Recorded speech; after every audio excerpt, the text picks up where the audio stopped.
SCJTN Think Tank a publié Nouveau cycle de Pas transformation envisageable technologique. ici, les coûts économiques en seraient trop La élevés. dynastie des Ming la datant partie de la plus Grande de Muraille dans 500 la ans. province du Hebei remonte à plus de 2000 ans. Cette semaine en Chine. Cette semaine en Chine. Suivre l'actualité chinoise de la semaine avec Bamboo Studio.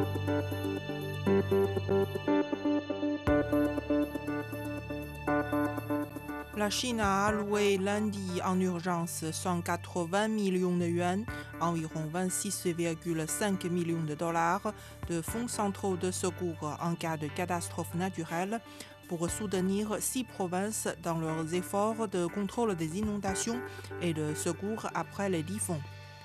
Cette somme a été débloquée conjointement par le ministère des Finances et le ministère de la Gestion des urgences et sera utilisée pour les opérations d'intervention d'urgence et de secours dans les provinces du Guangdong, du Fujian, du Jiangxi, du Hunan, du Liaoning et du Jilin.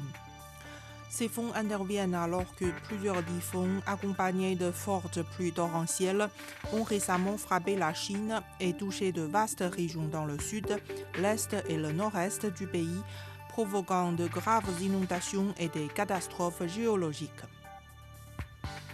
Un séisme d'une magnitude de 5,8 a secoué le district de Xinhai dans la province chinoise du Qinghai mardi à 11h34 heure de Beijing, selon le centre du réseau sismique de Chine.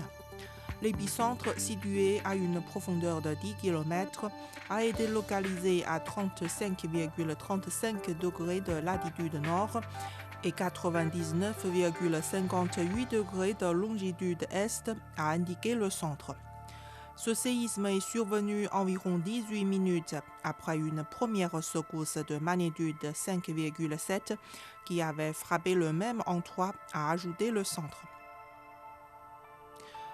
Le fabricant chinois de puces mémoire Changxin Memory Technology, CXMT, a bondi de 531,06% pour clôturer la séance matinale à 54,65 yuan, environ 8 dollars par action, lors de son introduction sur le marché Star de Shanghai lundi. L'entreprise figure parmi les plus grands producteurs mondiaux de DRAM, puces mémoire essentielles pour les serveurs d'intelligence artificielle, les smartphones et les ordinateurs personnels.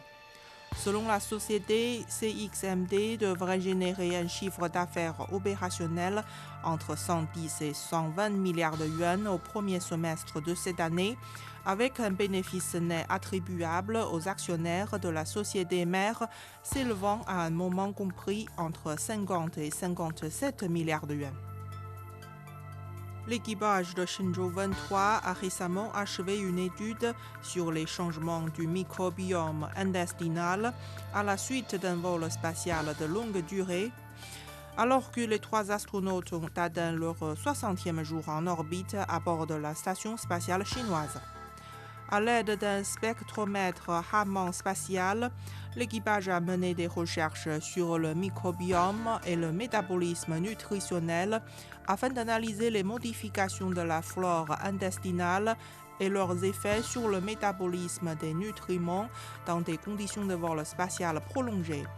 Ils ont également réalisé un test de contrôle de la force afin d'étudier les schémas d'évolution du contrôle moteur fin et les mécanismes d'apprentissage adaptatif au cours de missions orbitales de longue durée.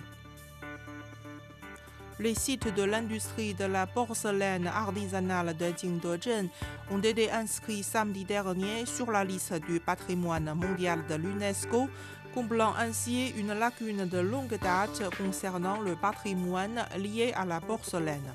Situés dans la province du Jiangxi dans l'est de la Chine, ces sites se composent de 5 zones distinctes qui démontrent ensemble l'évolution de l'industrie de la porcelaine artisanale de Jingdezhen du Xe au XIXe siècle.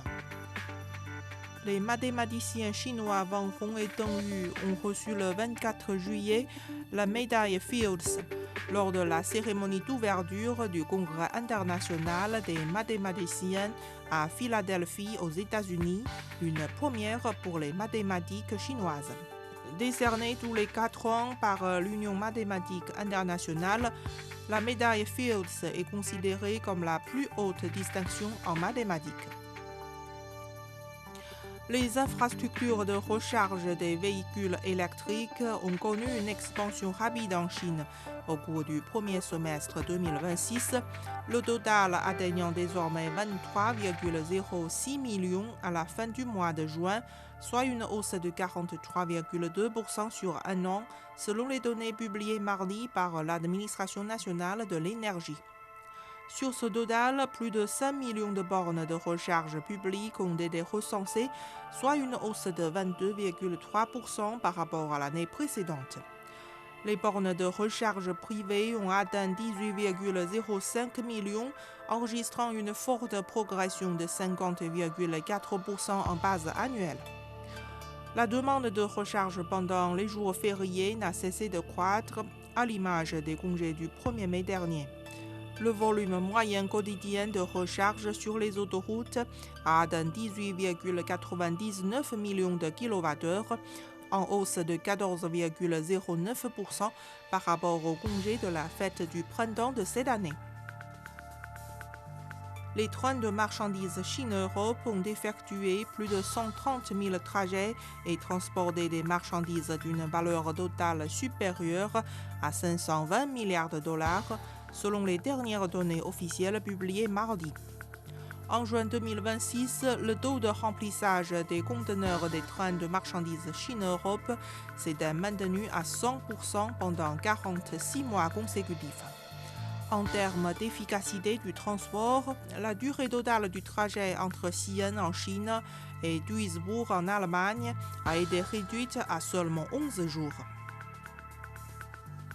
Selon les données des plateformes en ligne, le box-office total de la saison estivale 2026 en Chine a déjà dépassé les 6 milliards de yuans, portant le cumul annuel à plus de 21,7 milliards de yuans. Parmi les films marquants, la comédie d'animation All Wishes Come True continue de mener la danse. Avec plus de 800 millions de yuans de recettes, il est le cheval noir de l'été et sa sortie a été annoncée dans plusieurs pays et régions. La comédie sportive Kung Fu Soccer totalise pour sa part plus de 2 milliards de yuans, tandis que Dear You dépasse les 2,1 milliards de recettes mondiales. Vous écoutez Bamboo Studio, merci de votre attention.